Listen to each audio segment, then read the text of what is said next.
Meus amigos, muito boa tarde, um excelente final de domingo para todos nós. Vamos aqui hoje falar de uma obra que é muito importante, tanto na sua composição, quanto na sua história, quanto na sua implicação. Essa música, aqui é a Nona Sinfonia de Beethoven, que é a sua última sinfonia, ele já escreve totalmente surdo, né?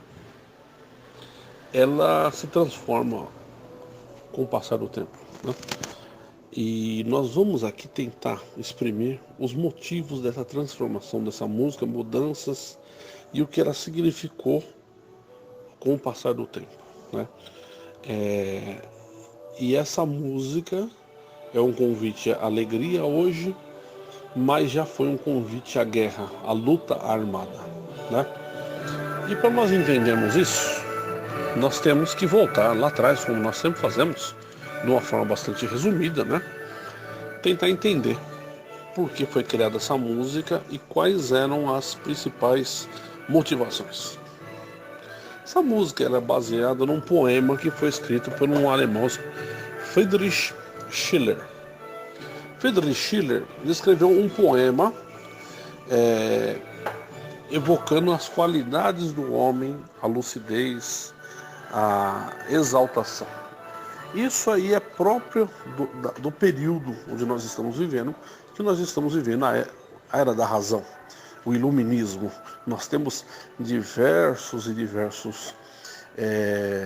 filósofos, pensadores que exaltam a razão acima de tudo, né? Como Immanuel Kant, Jean-Jacques Rousseau, diversos outros, que se culmina no período que nós já falamos tanto aqui. Eu acho que é o período que nós mais falamos aqui, que é a Revolução Francesa, né? Então, para nós entendermos isso, nós temos que pegar e levantar alguns importantes fatos a respeito dessa escrita. Essa escrita que Schindler faz, ele faz muito motivado por um amigo dele que era maçom. Schiller não era maçom, mas ele tinha muitos amigos maçons e ele possuía algum grau de entendimento e ele gostava de alguns princípios da maçonaria, como liberdade, fraternidade e igualdade, que são os ideais que vão ser adotados pelo iluminismo, né? Então, muitos historiadores defendem que foi o nascimento do iluminismo e o nascimento da maçonaria são partes do mesmo quebra-cabeça, né? Outros defendem que existiam tradições anteriores, mas o mais comprovado historicamente é nesse período. E Beethoven, como nós sabemos, ele, na história de Beethoven nós falamos, ele tentou por diversas vezes cometer suicídio. Chegar a fazer 5 cartas, né, se despedindo da vida, pensando em se matar. E ele não faz isso porque ele teme a morte. Ele tem um grande mistério, né, da morte, para onde nós vamos, né? Esse tipo de questão é o que fazia Beethoven recuar da ideia, né? E a maçonaria, nos seus ritos primeiros, ela começa a tratar muito disso, né, da morte. Um dos primeiros ritos dela já trata disso. Então, tentando talvez entender melhor ou vencer esse medo, é um dos principais motivos que faz Beethoven entrar para a ordem maçônica.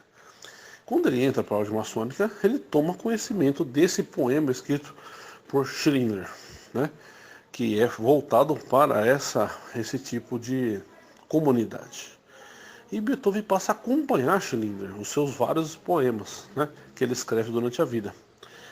E Beethoven, logo no começo, ele fica pensando como ele faria para colocar numa música esse poema, trechos desse poema, cantar esse poema. Ele acha isso muito desafiador. Partes desse poema, ou partes dessa escrita, ele coloca em algumas outras músicas ao redor da sua vida. Então ele tinha, pode-se dizer, a Nona Sinfonia, partes dela já na sua cabeça, né? Embora ele não tenha feito ela ainda. Ele tinha trechos dela, né? Mas ainda não tinha desenvolvimento toda a ideia, em que parte ele colocaria o que se chama de alegria. E essa alegria, que é uma transcrição feita pelo próprio criador, Schringer. E existe um motivo, porque o teorema original que ele escreve primeiro falava em liberdade. E essa palavra liberté, liberdade, na atualidade, ela não evoca o sentimento daquela época e o entendimento daquela época. A liberdade que nós temos hoje atualmente, nós entendemos que é um direito de todo mundo que nasce, né? Todo mundo nasce liberto, né? Naquela época, a liberdade queria dizer muito mais voltado com conquista. É até difícil nós entendermos esse sentimento, porque ninguém hoje luta para ser liberto. Mas naquela época era como se fosse uma conquista, um direito mais baseado numa conquista. Falar liberdade, na maneira como é proposta, ela evocava uma luta. E uma luta contra a monarquia. Não à toa que no capítulo que nós falamos do Richard Wagner, ele tinha a Nona Sinfonia como a sua principal peça que ele apresentava. Um dos motivos da Nona Sinfonia se tornar tão conhecida depois é Richard Wagner sempre reger e sempre colocar ela em seus programas de música, porque é um convite à liberdade, mas a liberdade contra a monarquia. Richard Wagner, conforme nós falamos, né, no episódio dedicado a ele, ele chega inclusive a motivar uma criação, e ele cria como se fosse uma força armada paralela, que não é pelo Império, e ele recebe um aviso, um ultimato da parte do rei, do príncipe, né, que ele deveria dissolver essa guarda armada. Ele escrevia manifestos nos jornais, né, e ele estava incentivando uma revolução. E chega a acontecer a revolução armada na sua cidade, na cidade que nós falamos, onde ele estava, em Dresden. E muito motivado por esse ideal iluminista, que se tornou um ideal muito perigoso. Já por esse motivo, esse poema sofreu algumas censuras. E o próprio escritor, que não era maçônico, não tinha uma causa última, a liberdade, talvez percebendo o tipo de entendimento que esse poema poderia trazer, né? E ele escreve para uma comunidade que é fechada, ele escreve para algo que é restrito, que são os maçons, e esse poema se torna notoriamente público e o seu entendimento notoriamente público. O que faz ele revisar depois e no lugar de liberdade colocar alegria, né? Na primeira vez que Beethoven apresenta a Nona Sinfonia, ele apresenta ela como liberdade no seu original, no seu texto original.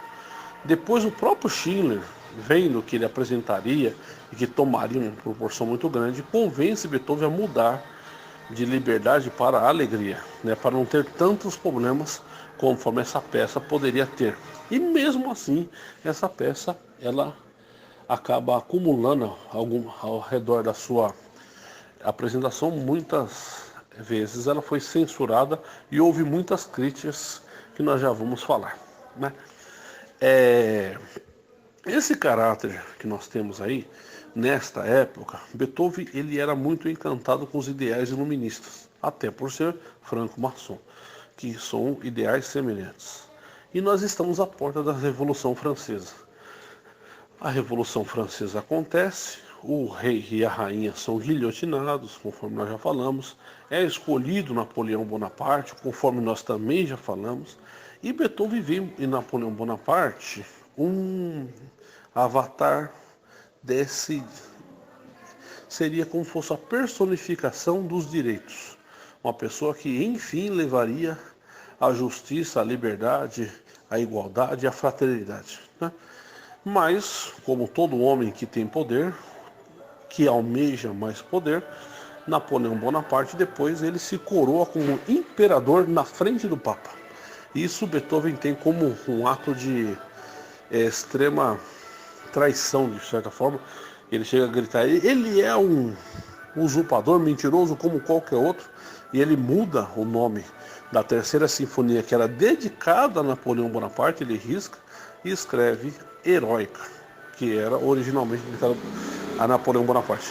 Então esses ideais revolucionários, né, sempre esteve com Beethoven. Obviamente que depois, com Beethoven já surdo, né, nós já estamos no final da vida de Beethoven, ele já enfrentava diversos problemas, ele já não conseguia mais apresentar as suas músicas em público. Algumas vezes que ele tentou reger a sua obra, as suas obras, né, ele não conseguia ser compreendido pelos músicos, né, porque ele já não ouvia direito as entradas, dava as entradas erradas e ocasionava um desastre nas suas apresentações, né? Ele fica recluso da sua vida pública e quando ele apresenta a Nona Sinfonia, que já era muito esperada, que se sabia que era a última sinfonia que o grande Beethoven apresentaria, né? Ele estava completamente surdo e já há 12 anos afastado da vida pública, né? Então ela era muito aguardada e Beethoven sempre revisava essa escrita, né?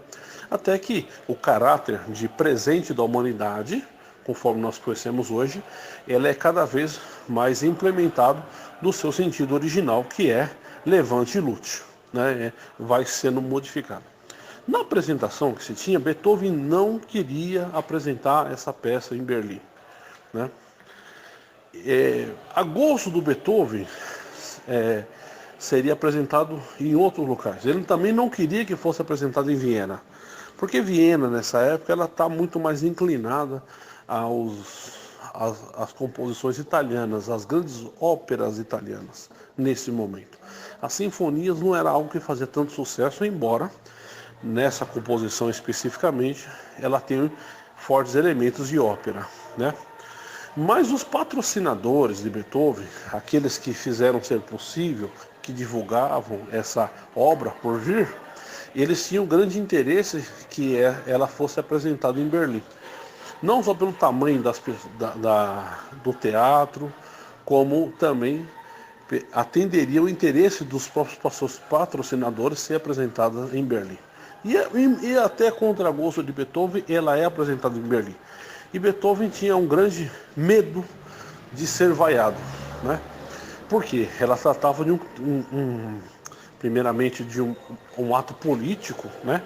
Que originalmente político, reconhecidamente político, e isso acontece com Richard Wagner, conforme nós falamos na França. Quando ele apresenta a sua obra na França, ele é vaiado durante a peça. Ele tinha um grande medo disso acontecer, fica receoso. O maestro, que ele resolve fazer uma encenação, de certa forma, no qual ele falou que Beethoven regeria ao lado dele, daria entrada e regeria ao lado dele. Mas ele combina com os músicos de que eles deveriam ignorar os movimentos de Beethoven, porque já se sabia que Beethoven estava completamente surdo e ele não daria as entradas no tempo certo. Ele não conseguiria ouvir os tempos e fica sob a regência de dois. Há uma versão que diz que Beethoven deu a entrada e se sentou, e ali o maestro regeu. Há outra de que o Beethoven regeu junto com o maestro o tempo todo. Os músicos seguiam a entrada do maestro e não de Beethoven. Nessa versão que fala que Beethoven regeu junto com o maestro, eles defendem que Beethoven, à medida que os músicos tocavam, embora ele não pudesse ouvir, ele se empolga muito na regência e ele chega a fazer movimentos altos, leves, como se a própria orquestra estivesse sim seguindo os seus movimentos. E após terminar a obra de ser tocada, ele, por não ouvir, continua regendo, embora toda a orquestra já tivesse terminado de tocar. Aí uma soprano que está na frente dele, muito próxima, vira ele para a plateia, para que ele perceba que a música já acabou e que as pessoas o aplaudiam. E como Beethoven já é surdo, não consegue ouvir os aplausos, né? As pessoas começam a jogar lenço sobre o palco, né? Era uma forma de demonstrar o carinho a Beethoven. E Beethoven, já com aquele temor das hostilidades públicas, é recebido com aplausos e com muita coisa. A crítica no jornal é muito grande. No dia seguinte, né? A crítica no jornal sobre o próprio uso do coral, sobre as partes que se repetem, sobre partes do canto. Mas ela é uma sinfonia que, a partir dos tempos, ela vai ser cada vez mais aceita, né? Ela vai derrubando paradigmas depois. E esse entendimento de alegria vai sendo substituído pelo sentimento original de liberdade, né? Ela chega a ser proibida de ser tocada em alguns países, ela é carregada no começo, principalmente, até por Richard Wagner, ela vira um estigma de... é como se fosse um hino à revolução, né? Então, os reis, todos que tinham poder, viam um grande problema na implementação dessa obra em específico. É um convite a pegar as suas armas, né? Depois, com o tempo, essa obra ela vai tomando o caráter de presente à humanidade, conforme nós conhecemos hoje, como alegria e fraternidade. O criador do poema original, Smith, ele quase que se arrepende de ter escrito essa obra, embora ele tenha modificado o poema original. Ele chega a dizer que foi um poema bonito, mas que carece de realidade. À luz do que talvez aconteceu na França, né? Porque as pessoas, quando se falava no final de 1700 sobre a Revolução, sobre o poder na mão do povo, sobre maior justiça, maiores salários, só foi descobrir depois, ao final de 1700, a que preço isso veio. A preço de muitas mortes, né? A preço de miséria, a preço de fome, a preço de cadáveres que se apilharam, né? Então, ele talvez se sentisse parte do envolvimento dessas pessoas nisso, que levou uma carnificina muito grande que se estendeu por muito tempo, com a erguida de Napoleão, as tomadas de outras terras, invasão da Bélgica, invasão da Rússia, guerra contra a Inglaterra, invasão da Espanha, tentativa de invasão contra Portugal. Tudo isso veio desse sentimento de liberdade, que foi o início da queda de diversas monarquias, e o que depois vai se transformar na ascensão, que já não é vista por nenhum desses, mas que vai fomentar a Revolução Russa, né? Que vai tomar o poder dos Romanov. Então, quer dizer, e vai cair no século seguinte, como os escritos de Karl Marx, instituindo a mesma ideia de liberdade como a questão social que nós entendemos hoje como socialismo, né? Então tudo isso vem dessa fomentação, e é uma música hoje que ela perdeu o seu caráter original, tanto é que ela é adotada hoje como a música tema da bandeira da União Europeia. Ela é escolhida como a música tema da União Europeia. Então a União Europeia tem um hino oficial, e esse hino oficial da União Europeia é a música Nona Sinfonia de Ludwig van Beethoven. E se você for ler os panfletos que se entregam, é a união dos povos, é a alegria, não é mais o caráter de pegue suas armas, levante e lute, tá? Beleza? Então é isso aí, meus irmãos. Continuamos aí. Espero que vocês tenham gostado do tema. Um excelente domingo para todos nós.